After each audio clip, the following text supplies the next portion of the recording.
तर कालच्या लेक्चरमध्ये आपण त्या ठिकाणी पार्ट पाहिला होता कुठला कंडिशन्स. कुठल्या कंडिशन्स होत्या? The condition to obtain a clear interference pattern which is a steady in a nature किंवा steady and clear interference pattern पाहिजे. आधीचा पॉइंट हा लिहिलेला आहे का चेक करा. The distance between two successive bright bands or dark bands is known as bandwidth or fringe width. इथपर्यंत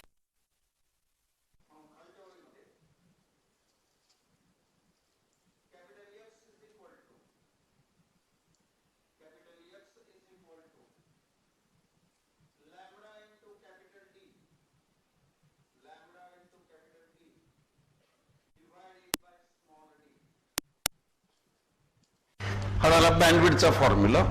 त्याच्यानंतर पुढची गोष्ट,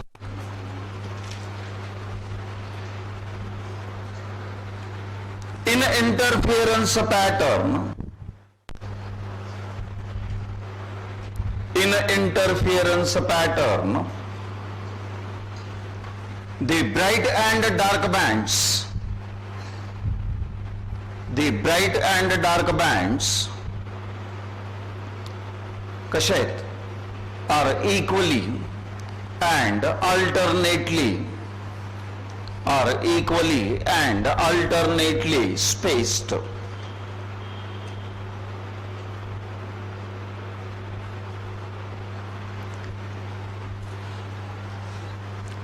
त्यानंतर next point, in interference pattern, in interference pattern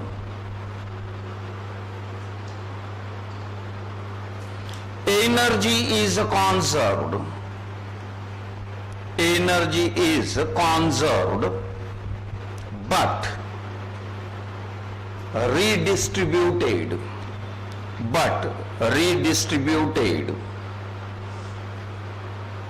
म्हणजे याचा अर्थ डार्क बँडच्या ठिकाणी असणारी लाईट एनर्जी कुठं जाते?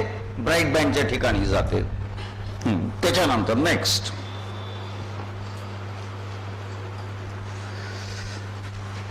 the distance of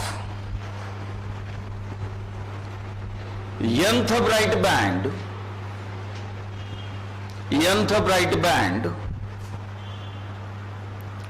from central bright band is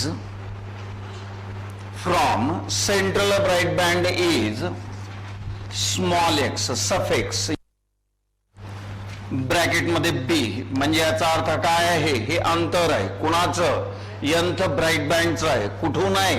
central bright band. किती असेल? तर it is a small N into capital X. यालाच we call it as N into lambda capital D divided by कोण असेल? Small D.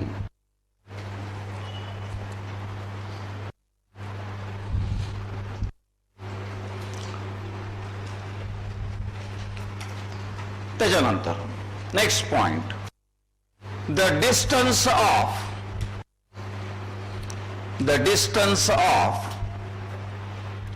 nth dark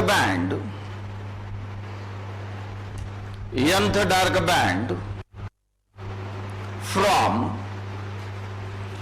central bright band is xn डार्क is equal to काय n minus 0.5 बरोबर into त्याला मिळतो directly capital x. म्हणजे याचा अर्थ डार्क बँडचा अंतर सेंट्रल ब्राईट बँड पासून किती असेल?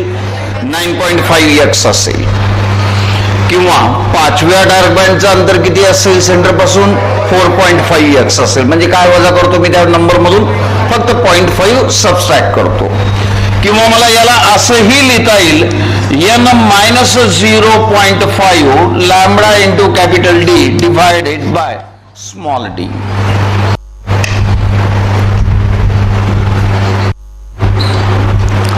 आता याच्यानंतरचा पॉइंट काय लिहायचं? जर दिलेले दोन बँड्स तुमच्या एकाच बाजूला असतील तर असताना करतो फ्रॅक्शनचा वापर करतो किंवा वजाबाकीचा वापर करतो. हायर डिस्टन्स मधून लोअर डिस्टन्स आपण काय करतो, सबस्ट्रॅक्ट करतो. पण दिलेले दोन बँड्स तुमच्या सेंट्रल ब्राईट बँडच्या आयदर साईडला असतील, म्हणजे एक एका बाजूला दुसरा दुसऱ्या बाजूला आहे, तर दोघांमधलं अंतर काढण्यासाठी आपण काय करतो, तर त्या ठिकाणी त्या दोन डिस्टन्स ऍडिशनची प्रोसेस आपण करतो. म्हणून हे 2 पॉइंट पुढे ऍड करू. Next point, if the given two bands if the given two bands are present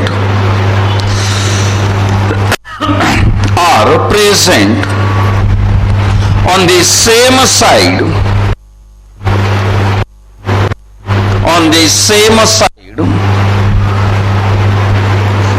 of central bright band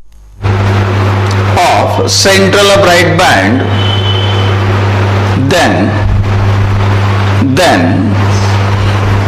the distance between them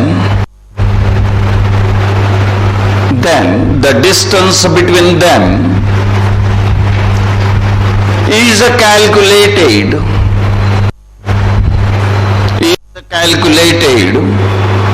using subtraction.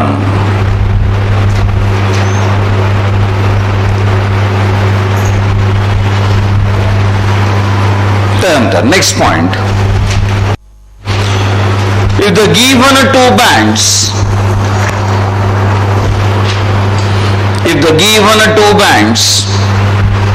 are present on either side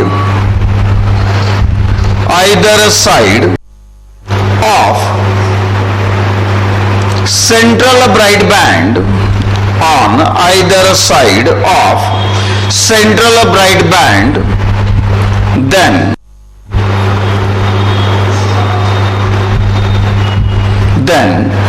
distance between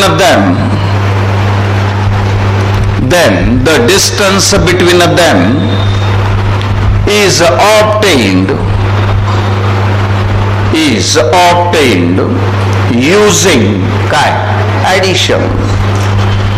using addition.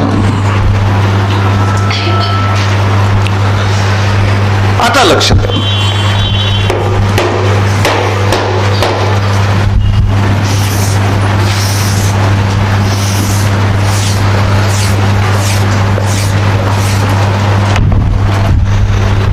आपल्याला काही part आता या ठिकाणी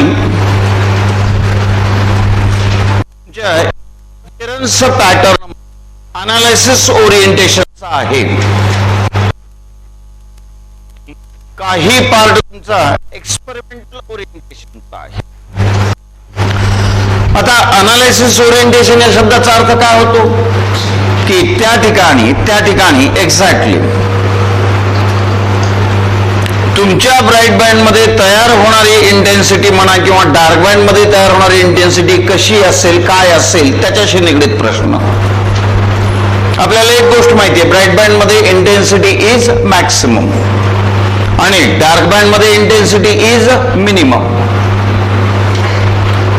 आता काही शब्दरचना किंवा काही वाक्यरचना अशा असतात की ते तुम्हाला हिंट देतात. हिंट कुठली देतात, समजा त्याने तुम्हाला एक शब्द वापरला किंवा वाक्य वापरलं, the ratio of maximum to minimum intensity, काय म्हणतो तो, the ratio of maximum to minimum intensity in an interference pattern is infinite. काय कळलं, अर्थ काय तो, त्याचा अर्थ नाही होत. त्याचा खरा अर्थ काय, दॅट इज मोर इम्पॉर्टंट. म्हणजे वाक्य तुम्हाला काय काय सुचवतं, वाक्य तुमच्या डोक्यामध्ये कुठल्या गोष्टी सुरुवात करतं ऍक्सेस करायला, दॅट इज मोर इम्पॉर्टंट. तो त्या ठिकाणी म्हणतो काय, तर तो त्या ठिकाणी सरळ म्हणतो द रेशिओ आहे कोणाचा, maximum intensity to minimum intensity म्हणजे याचा अर्थ I max upon I min यांचा रेशो त्या ठिकाणी तो इन्फायनाईट आहे म्हणतो. आपल्या 10वी पर्यंतचं गणित ज्याला कोणाला साधं माहीत असेल तर त्याला एक गोष्ट माहिती आहे, कुठल्याही संख्येला जर तुम्ही 0 न डिव्हाइड करत असाल तर उत्तर इन्फिनिटी येतं. हा पहिला लॉजिक आहे त्या ठिकाणी.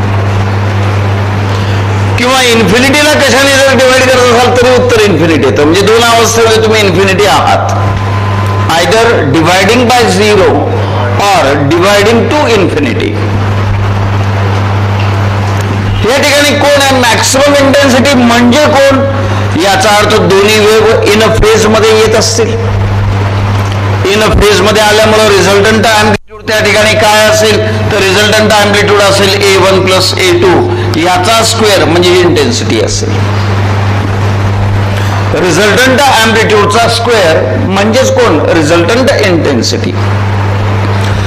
आणि मिनिमम साठी हे दोन्ही एकमेकाच्या कसे येत असतील अपोजिशन मध्ये येत असतील, अपोजिट फेज मध्ये येत असतील. याचा अर्थ A1 डिफरन्स A2 ब्रॅकेटचा स्क्वेअर. ही व्हॅल्यू जर इन्फिनिटी असेल तर हे पॉसिबल आहे केव्हा, व्हेन द डिनॉमिनेटर इज 0. आणि तुमचा डिनॉमिनेटर या ठिकाणी 0 तेव्हाच होऊ शकतो केव्हा, when A1 is equal to A2. आता लॉजिकल लक्षामध्ये म्हणजे याचा अर्थ ज्या ज्या वेळेस तुम्हाला वाक्यरचना वापरली जाईल the ratio of maximum to minimum intensity in an interference pattern is infinite म्हणल्यावर खटकन डोक्यात आलं पाहिजे the amplitude of the two waves must be same. कारण डिस्ट्रक्टिव्ह इंटरफिअरन्स तयार करताना ते अपोजिट फेज मध्ये येतील. A1 इकडे असेल A2 खाली असेल. दोघांचं उत्तर जर 0 आलं तरच इन्फिनिटी येणार आहे. दोघांचं उत्तर 0 केव्हा येईल, ज्यावेळेस हे दोघं सारखे असतील तरच येईल. म्हणून तो एक त्याचा अर्थ होतो. आता या ठिकाणी जे काही एक्सपेरिमेंट 2 एक्सपेरिमेंट आपल्याला आहेत त्या 2 एक्सपेरिमेंट बद्दल आपण पहिल्यांदा एकदा डिस्कस करून रिकामा होऊयात. एक आहे यंग्स एक्सपेरिमेंट आणि दुसरा आहे बायप्रिझम एक्सपेरिमेंट. आता यंग्स एक्सपेरिमेंट केव्हा आला अस्तित्वामध्ये, 1801 मध्ये आला. आणि लाईटची थेरी वेव्ह नेचर पहिल्यांदा केव्हा सांगितलं, 1678 ला सांगितलं, 1678 ला. 1675 ला कुठली थेरी आली, न्यूटनची आली. कुणाची होती, कार्पस्क्युलर थेरी होती. म्हणजे याचा अर्थ जोपर्यंत लाईटचं वेव्ह नेचर कन्फर्म नाही झालं ते कन्फर्म केव्हा झालं, 1801 ला झालं. म्हणजे 1675 पासून 1800 पर्यंत कुठली थेरी वापरली जात होती, न्यूटनचीच वापरली जात होती. त्या ठिकाणी कार्पस्क्युलर नेचरच वापरलं जात होतं. पण पहिल्यांदा ज्यावेळेस डेमॉन्स्ट्रेशन देण्यात आलं यंग्स एक्सपेरिमेंट मध्ये तर त्या ठिकाणी सगळ्यात इम्पॉर्टंट ब्राईट आणि डार्क बँड जे काही त्या ठिकाणी दिसायला चालू झाले तर त्या ठिकाणी पहिल्यांदा ते कन्फर्मेशन करण्यात आलं की जिथं डार्क होत असेल अपोजिट फेज मध्ये वेव्ह आल्या पाहिजेत आणि जिथं ब्राईट असेल त्या ठिकाणी सेम फेज मध्ये वेव्ह असतील. म्हणून त्या ठिकाणी ब्राईटनेस किंवा डार्कनेस आहे. हे अनालायसिस पहिल्यांदा मांडलं गेलं 1801 ला. आणि पहिल्यांदा त्या ठिकाणी लाईटचं वेव्ह नेचर कन्फर्म करण्यात आलं की लाईट खरोखर कशी आहे, वेव्हच्या स्वरूपात आहे. हे 1801 ला मान्य झालं.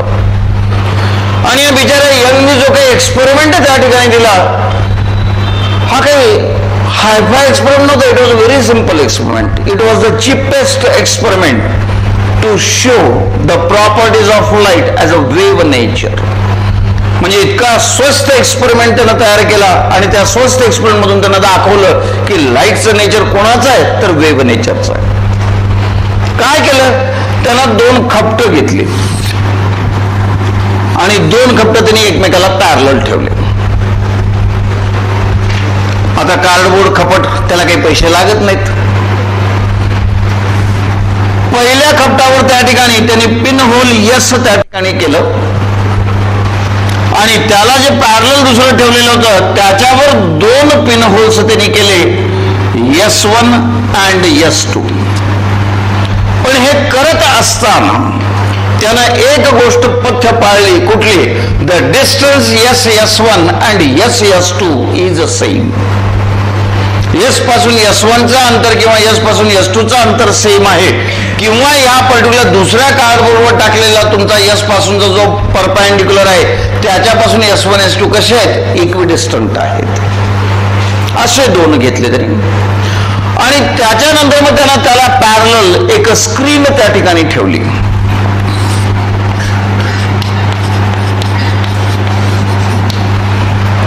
आणि तुमचा pin hole S is being illuminated by sunlight. कारण त्यावेळेस त्याला अवेलेबल असणारी सगळ्यात सोपी लाईट होती किंवा सूर्यप्रकाश होता. आणि तो सूर्यप्रकाश त्यानं खपटावर टाकला, कुठल्या? S वर टाकला. या S पासून काय पडतील बाहेर? वेव्ज पडतील.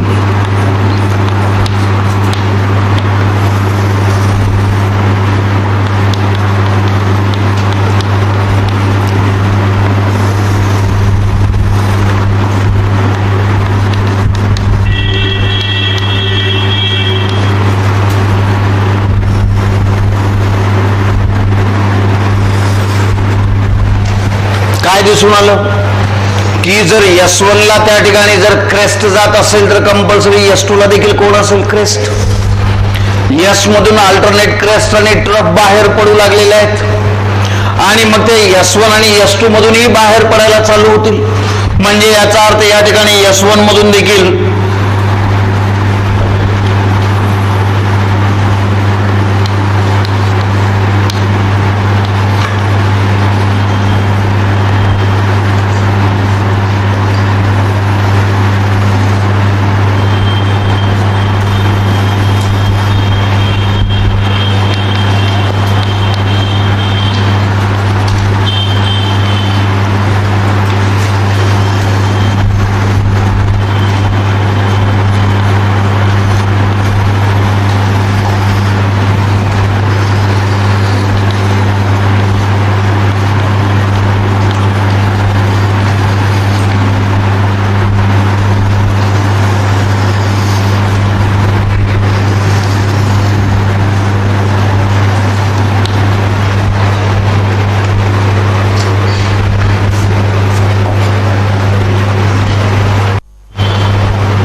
S1 आणि S2 पासून बाहेर पडणाऱ्या ज्या काही वेव्ज आहेत त्या वेव्ज त्या ठिकाणी इंटरफिअर करायला चालू करतील. या S1 आणि S2 चा परपेंडिक्युलर बायसेक्टर जर तुम्ही या ठिकाणी काढला तर तो बायसेक्टर असा येईल. तर या बायसेक्टरवर दिसतं काय? इथं 2 वेव्ह इंटरफिअर होऊ लागलेत. याची ट्रफ आहे, याची ट्रफ आहे, म्हणजे सेम फेज मध्ये. इथं येऊ लागलेत, याची क्रेस्ट आहे, याची क्रेस्ट आहे, म्हणजे इथं काय असेल? सेम फेज मध्ये आहेत. म्हणजे याचा अर्थ ह्या रेषेवर सगळेच सेम फेज मध्ये असतील. म्हणजे त्याचा अर्थ या पॉइंटला कंपल्सरी ब्राईट बँड असेल, आणि तो ब्राईट बँड कोण होता? Central bright band. त्याच्या जर थोडं वर गेलं तर याची क्रेस्ट आहे, तर याची ट्रफ आहे, आणि क्रेस्ट आणि ट्रफ या ठिकाणी मिक्स होते, तर या पाथवर कोण असेल? It will be dark band. Similarly central bright बँडच्या इकडच्या बाजूला जर विचार केला तर परत या ठिकाणी काय दिसू लागले? इथे परत एकाची क्रेस्ट आहे तर दुसऱ्याची ट्रफ आहे. परत जर तुम्ही त्या ठिकाणी विचार केला तर याची क्रेस्ट आहे, याची क्रेस्ट आहे, म्हणजे या रेंजमध्ये इथं कोण असेल? परत ब्राईट बँड. आणि सिमिलरली या ठिकाणी देखील काय असेल? तर या ठिकाणी देखील असेल कोण? Bright band. म्हणजे काय दिसून येऊ लागलं? सेंट्रल ब्राईट बँड कोण आहेत? Alternate bright and dark bands. पण ऍक्च्युअली यंग्स एक्सपर्ट मध्ये हे असं दिसलं का? नाही. यंग्स एक्सपर्ट मध्ये त्यावेळेस ऍक्च्युअली दिसलं काय? तर त्या ठिकाणी central bright band was clear. आणि त्याच्या बाजूला किंवा surrounding those bright band there were presence of coloured bands. Coloured band त्या ठिकाणी प्रेझेंट होते. आता का बरं होते? कारण त्या ठिकाणी त्यांनी काय वापरली होती? सनलाईट वापरली होती. सनलाईट मध्ये काय असतात? साती रंग असतात. साती रंग आहे याचा अर्थ ते कोण आहेत? पॉलिक्रोमॅटिक नेचर आहे. मग पॉलिक्रोमॅटिक लाईट असल्यामुळं काय घडायला चालू होईल?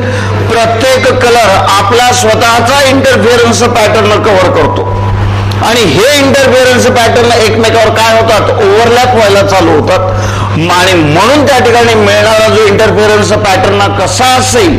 It consist of central bright band surrounded by coloured bands. म्हणून असा इंटरफिअरन्स पॅटर्न कुठे मिळाला होता? तुमच्या यंग्स एक्सपेरिमेंट मध्ये मिळाला होता.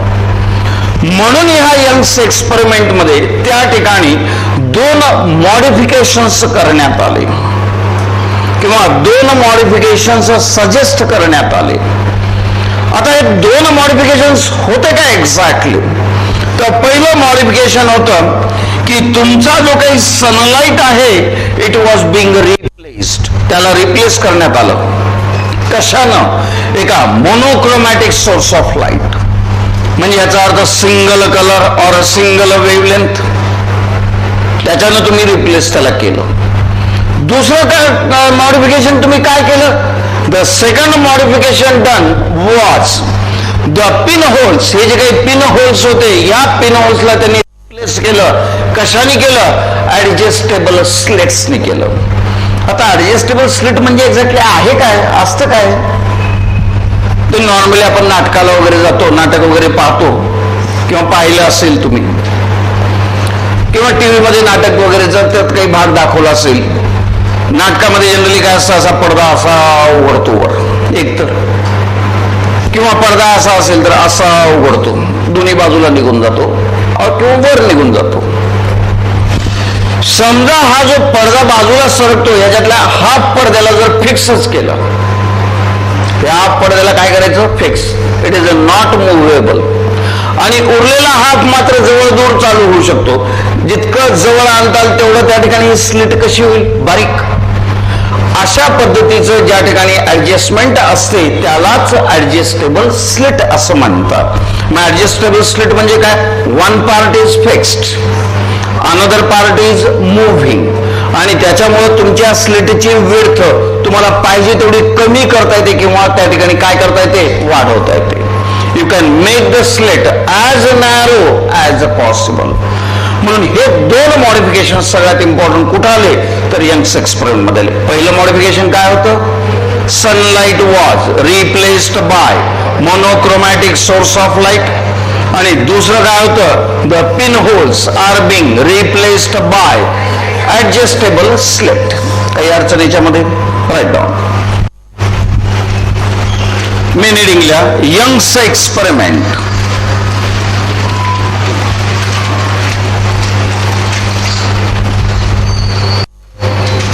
Young's experiment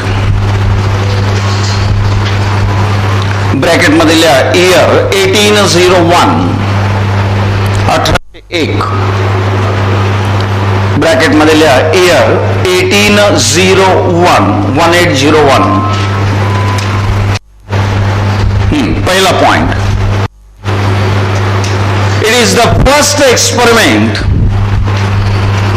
It is the first experiment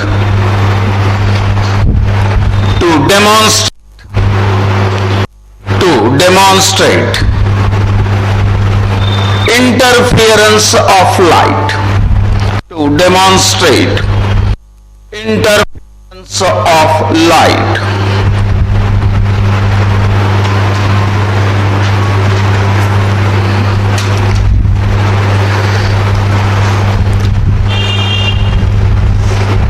दूसरा point.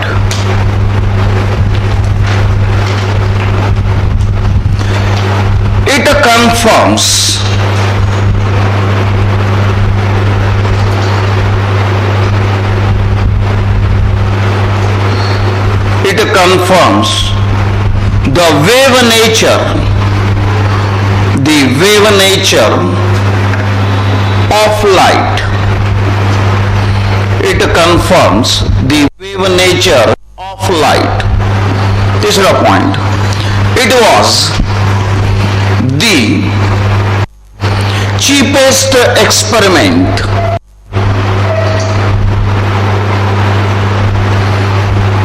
It was the cheapest experiment. Next point, this experiment uses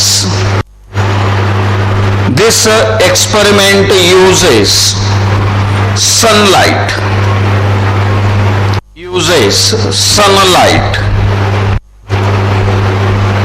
Next point, the interference pattern observed. The interference pattern observed consists of काय होतं तिथं? Central bright band surrounded by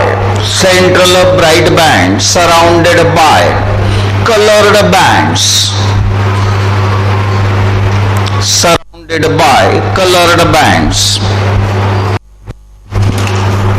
त्याच्यानंतर there are two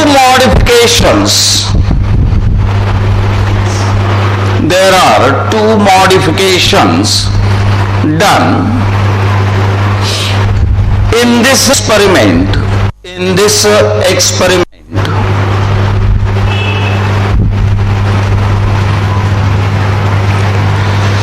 Number one, the sunlight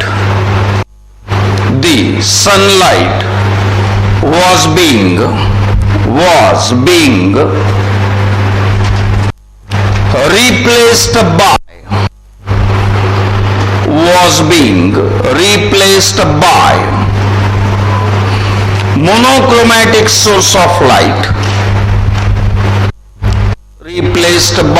monochromatic source of light.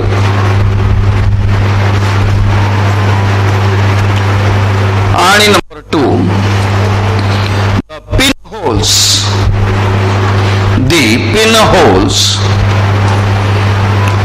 are being replaced by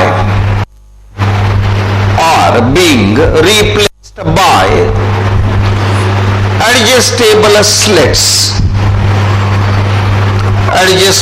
slits.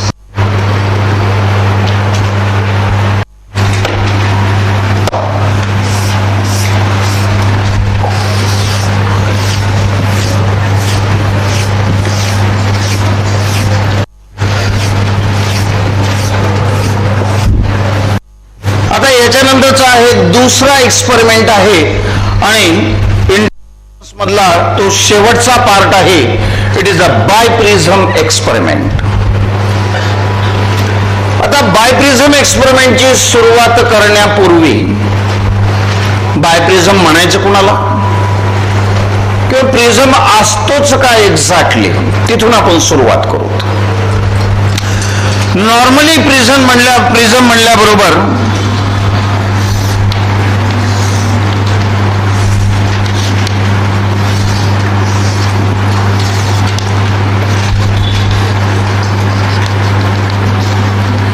अशी अवस्था असते. हा जो खालचा पार्ट आहे, हा जो पोर्शन आहे,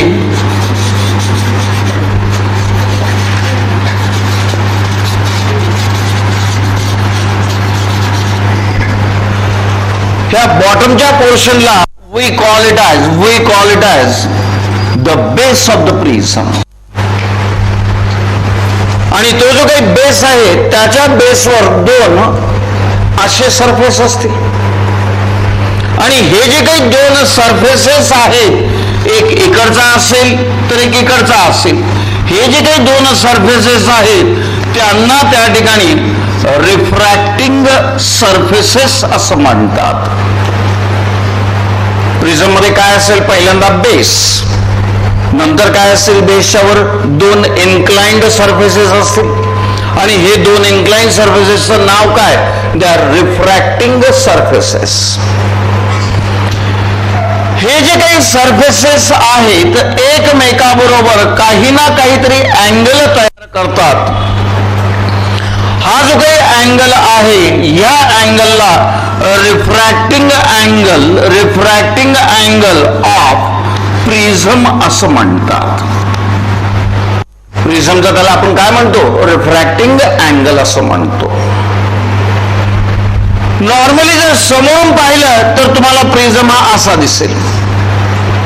हा त्याच्यामधला बेस असेल, हा आणि हा रिफ्रॅक्टिंग सरफेसेस असतील, तर हा रिफ्रॅक्टिंग कोन असेल, हा अँगल असेल. मग बायप्रिझम मध्ये आणि नॉर्मल प्रिझम मध्ये आहे काय एक्झॅक्टली? तर सगळ्यात इम्पॉर्टंट हा जो काही रिफ्रॅक्टिंग अँगल आहे, हा जर रिफ्रॅक्टिंग अँगल 178 to 179 डिग्रीज ह्या रेंजचा जर असेल तर तशा प्रिझमला बायप्रिझम असं म्हणतात. बायप्रिझम इज अ प्रिझम. बायप्रिझम कोण आहे? एक प्रकारचा प्रिझम आहे. whose refracting angle is a very large. ज्याचा रिफ्रॅक्टिंग अँगल कसा आहे? एकदम जास्त आहे. Of the order of 178 to 179 degrees. आता नॉर्मली हा ट्रायंगल असल्यामुळे ट्रायंगलच्या तिन्ही कोनांची बेरीज काय असली पाहिजे? 180. पण जर हाच अँगल एकटाच जर 178चा असेल तर याच्या नशिबाला 1 डिग्री येईल, याच्या नशिबाला 1 डिग्री येईल. आणि हा जर 179चा जर असेल तर हे दोघं अर्धा होऊन जातील. म्हणजे ऍक्च्युली कसा प्रिझम जर ठरवलं तर तो असा दिसेल.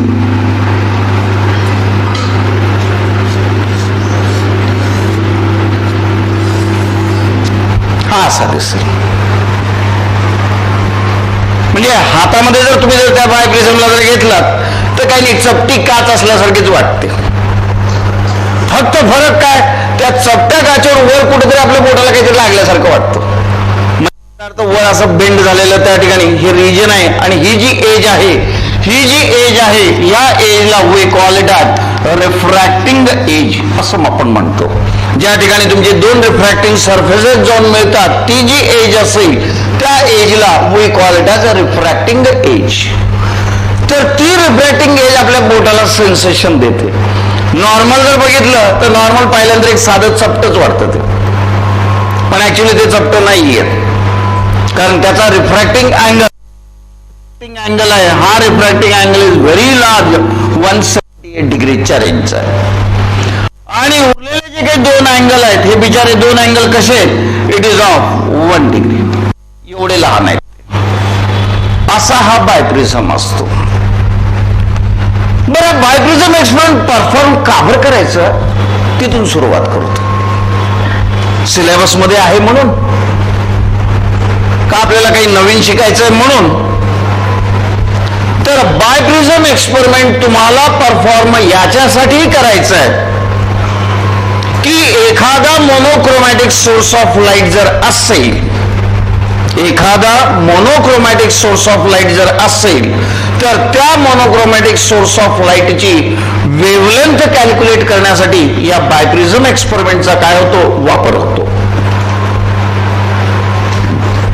म्हणून सगळ्यात पहिल्यांदा बायप्रिझम एक्सपेरिमेंट बद्दल लिहायचं आहे आपल्याला. तर काय काय पॉईंट लिहिणार? पहिला पॉईंट आपण लिहिणार त्याच्या बायप्रिझम बद्दल. बायप्रिझम इज अ प्रिझम, एक प्रकारचा प्रिझम आहे. Whose refracting angle is a very large of the order of 178 to 179 degrees. बरोबर. दुसरं, biprism experiment is being performed.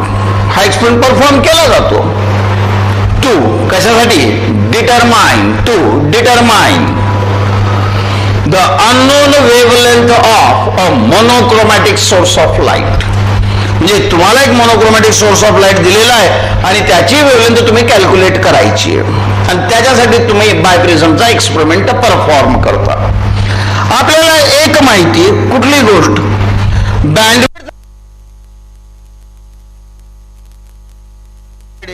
Small D. या फॉर्म्युल्याला मी मॉडिफाय करू शकतो small D divided by capital D. म्हणजे याचा अर्थ कॅपिटल एस ची व्हॅल्यू माहित असेल, स्मॉल डी ची आणि ची व्हॅल्यू जर तुम्हाला माहित असेल तर तुम्हाला काय कॅल्क्युलेट करता येईल, वेव्हलेंथ. कॅपिटल एक्स म्हणजे कोण, बँडविड्थ किंवा फ्रिंज विड्थ. स्मॉल डी म्हणजे कोण, the distance between a two. Capital D म्हणजे कोण, दोन सोर्स आणि स्क्रीन यांच्या मधलं अंतर. तीन गोष्टी तुम्ही मेजर जर केल्या तर ऑटोमॅटिकली तुम्हाला कॅल्क्युलेट करता येईल. म्हणून तुम्हाला काय करावं लागेल, एक्सपेरिमेंट परफॉर्म करावा लागेल.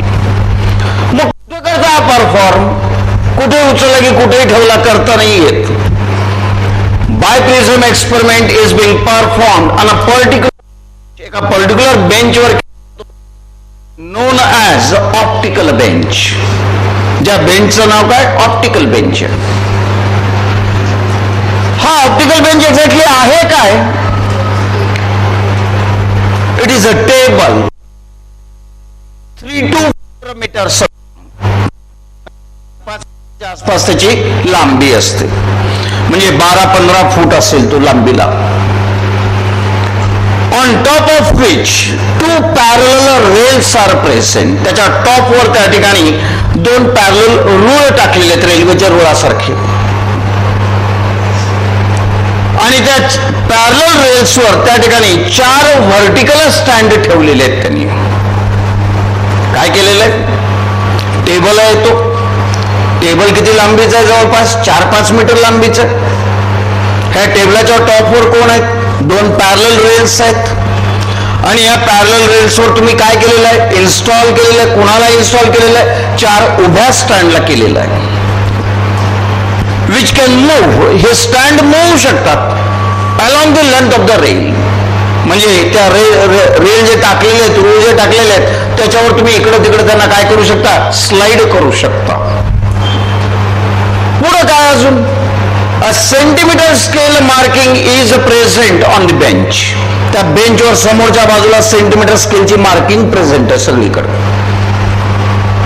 त्या मार्किंग कडे जर पाहिलं तर कुठल्याही 2 स्टँड मधलं तुम्ही काय सांगू शकता, अंतर सांगू शकता. पहिला स्टँड 10 सेंटीमीटरला आहे आणि चौथा स्टँड 120 सेंटीमीटरला आहे. दोघातलं अंतर किती, 110. म्हणजे याचा अर्थ हे स्टँड कुठं लोकेट झालेले आहेत, कुठं उभारलेले आहेत, ते तुम्हाला सेंटीमीटर स्केलच्या मार्किंगवर दिसते. आणि त्या मार्किंगचा वापर करून तुम्ही काय करू शकता, तर त्या ठिकाणी कुठल्याही 2 स्टँड मधलं तुम्ही त्या ठिकाणी अंतर काढू शकता. म्हणजे याचा अर्थ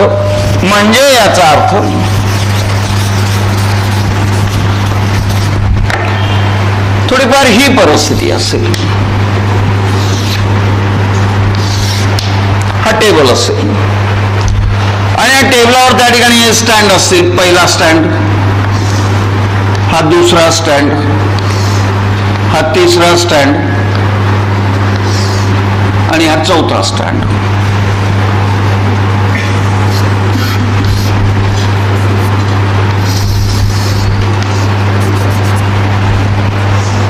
आणि या टेबलावर त्या ठिकाणी अशी सेंटीमीटर स्केलची काय असेल, मार्किंग असेल. म्हणून कुठल्याही 2 स्टँड मधलं तुम्ही काय करू शकता, डिस्टन्स कॅल्क्युलेट करू शकता. तुम्हाला पाहिजे असेल तर हा स्टँड इकडे सरकू शकता, याला तिकडे सरकू शकता. पाहिजे ती मुवमेंट तुम्ही करू शकता अलॉंग द रेल आणि त्याला त्या करू शकता. आता 4 स्टँड आहेत. स्टँड हा शब्द वापरतो कशासाठी, त्याच्यावर काहीतरी ठेवण्यासाठी. काय ठेवणार आहे, माणसाला बसवणार आहेत का, कुणाला बसवणार आहेत काय.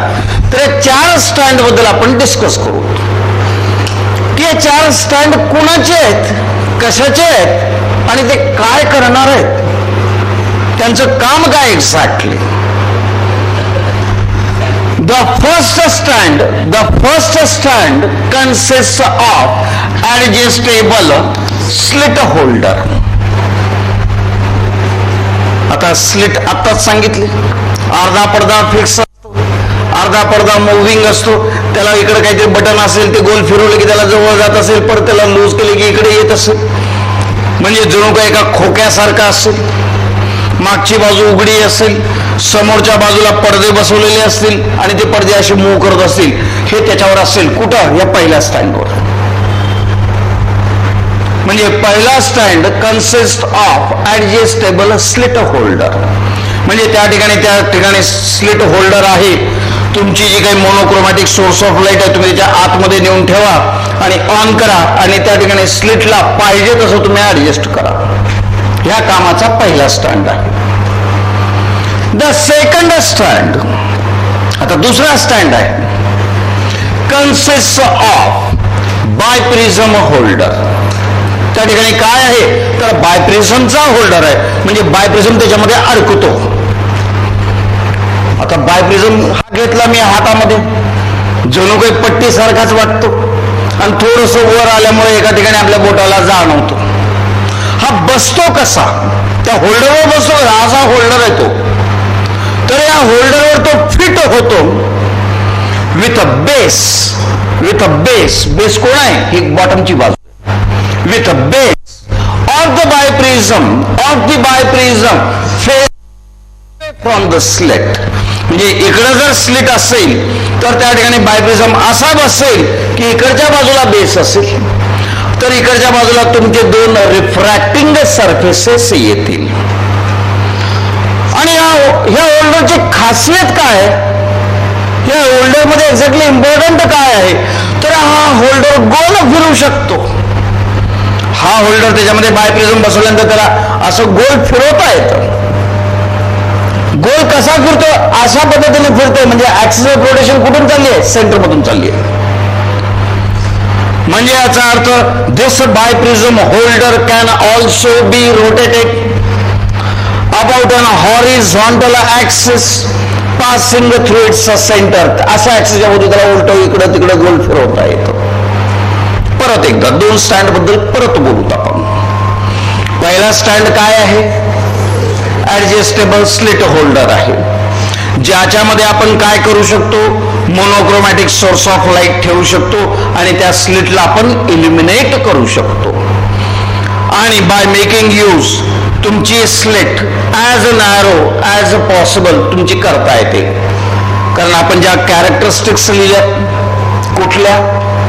To obtain steady and clear interference pattern the two slits must be as narrow as possible पाहिजेत म्हणलेलं आहे. म्हणून या ठिकाणी ती स्लिट कशी असेल? ॲज नॅरो ॲज पॉसिबल आपल्याला करता येते आणि ते ऍडजस्टेबल आहे. त्याच्या समोर कोण आहे? दुसरा स्टँड आहे. दुसऱ्या स्टँडवर काय आहे? बायप्रिझमचा होल्डर आहे, ज्याच्यात बायप्रिझम बसतो. कसा बसतो? Base of the biprism facing away from the slit. मागे इकडे स्लिट असेल तर त्याचा बेस इकडे जाईल निघून. आणि या बायप्रिझम होल्डरची खासियत काय? It can rotate. हा रोटेट होऊ शकतो. कसा? About an horizontal axis through its centre. त्याच्या सेंटरमध्ये जाणाऱ्या हॉरिझॉन्टल ऍक्सिसच्या भोवती तो रोटेट होऊ शकतो. हे झाले तुमचे दोन स्टँड. द थर्ड स्टँड, ह्या सगळ्या स्टँडची हाईट एकच आहे बरं का, एकाच हाईटवर आहेत. नाहीतर एक वर गेलाय खाली गेला असं चालेल का? नाही, सगळे एका लेवलला पाहिजे सगळेच. The third stand consist of a convex lens holder. म्हणजे ज्याच्यावर तुम्ही एखादी कॉन्व्हेक्स लेन्स काय करू शकता? बसवू शकता. इनिशियली सुरुवातीला एक्सपेरिमेंट करत असताना it is being kept empty. सुरुवातीला आपण त्याला काय केले? रिकामं ठेवले. म्हणजे आपण काय टाकलं नाही तिथं? कॉन्व्हेक्स लेन्स टाकली नाहीये. तिसऱ्या स्टँडवर. The fourth stand consist of an micrometer eyepiece moving in horizontal plane consisting of cross wires. आता मग क्रॉस वायर्स म्हणजे काय? पिक्चर मध्ये बघताय की रे, बंदूक घेतलेली असते, त्याला दुर्बीण बसवलेली असते, त्या दुर्बिणीमधून त्यांना बघत असतो, तर त्या दुर्बिणीमध्ये अशा 2 वायर असतात. तुम्ही काय करतात, लगेच ते मग दुर्बिणीतला ते क्रॉसवर कुठे नेऊन लावता, त्या माणसाच्या मेंदूला नेऊन लावता आणि त्याच्यानंतर बंदुकीतून फायर करता, बरोबर आहे. ते कोण आहे, आयपीस आहे. आयपीस मधल्या त्या 2 वायर कोण आहेत, क्रॉस वायर्स आहेत. फक्त हा आयपीस मूव्ह होऊ शकतो कशावर, हॉरिझॉन्टल प्लेन मध्ये होऊ शकतो. म्हणजे याचा अर्थ या होल्डरवर असं बसवलेलं आहे आणि त्याला जर आपण असं केलं तर तो तिकडे जातो, असं जर केलं तर इकडे येतो. म्हणजे याचा अर्थ it can move in horizontal plane. आणि त्याच्यामध्ये 2 उभे आणि आडवी काय आहे, क्रॉस वायर. अशी ही 4था स्टँड. म्हणजे किती स्टँड झाले आपल्याकडे, 4. Number 1 adjustable slit holder, number 2 biprism holder, number 3 convex lens holder, and number 4 micrometer eyepiece holder. पहिला स्टँड वरचं स्लिटला तुम्ही काय करू शकता, मोनोक्रोमॅटिक सोर्स ऑफ लाईट न इल्युमिनेट करू शकता आणि the slit can be made as narrow as a possible. दुसऱ्या स्लिटवर, दुसऱ्या स्टँडवर तुम्ही काय करू शकता, बायप्रिझम बसवू शकता. कसा बसवू शकता, with its a base facing away from the slit. And हा होल्डर काय करू शकतो, can rotate about a horizontal axis passing through its centre. Third stand consist of, तिसरा स्टँड त्याच्यावर काय, convex lens holder. Initially it is being kept empty, सुरुवातीला तो रिकामा ठेवला आहे. चौथा point, the fourth stand consist of a micrometer eyepiece which can move करू शकते कशामध्ये, हॉरिझॉन्टल प्लेन, हॉरिझॉन्टल प्रतलामध्ये. आयपीस जर अशी जात असेल तर व्हर्टिकल प्लेन मध्ये, अशी जात असेल तर हॉरिझॉन्टल प्लेन मध्ये. व्हर्टिकल जाणारी आयपीस वापरली आहे तुम्ही, कुठं वापरली आहे, सरफेस टेन्शन मध्ये वापरलेली आहे. म्हणजे या ठिकाणी सरफेस टेन्शन मध्ये तुमचा असा जर सरफेस असेल तर बॉटमला टँजेंट काढण्यासाठी आयपीस खाली उतरवावं लागतो, त्याच्यानंतर वर घेऊन जाता येते. म्हणजे याचा अर्थ बॉटमला टँजेंट देखील तिथं काढता येते. ज्यावेळेस आपण प्रॉपर्टीज ऑफ फ्लुइड्स बघू त्यावेळेस मी सांगेन. व्हर्टिकल ट्रॅव्हलिंग मायक्रोस्कोप असा असतो, हॉरिझॉन्टल ट्रॅव्हलिंग आयपीस अशी असते. त्यांना त्या ठिकाणी मायक्रोमीटर आयपीस का बरं म्हणलं जातं, कारण इट टेक्स अ रिडिंग. ती रिडिंग घेऊ शकते, कशामध्ये घेऊ शकते, इन मायक्रोमीटर्स मध्ये घेऊ शकते. आता आलं लक्षात. आणि त्याच्यामध्ये आयपीएस मध्ये काय आहेत, व्हर्टिकल क्रॉस वायर्स आहेत, ज्याला तुम्हाला त्या ठिकाणी काय करता येतं, कोइन्साइड करता येतं कुठलाही पॉइंटला. म्हणून इथपर्यंत घेऊ.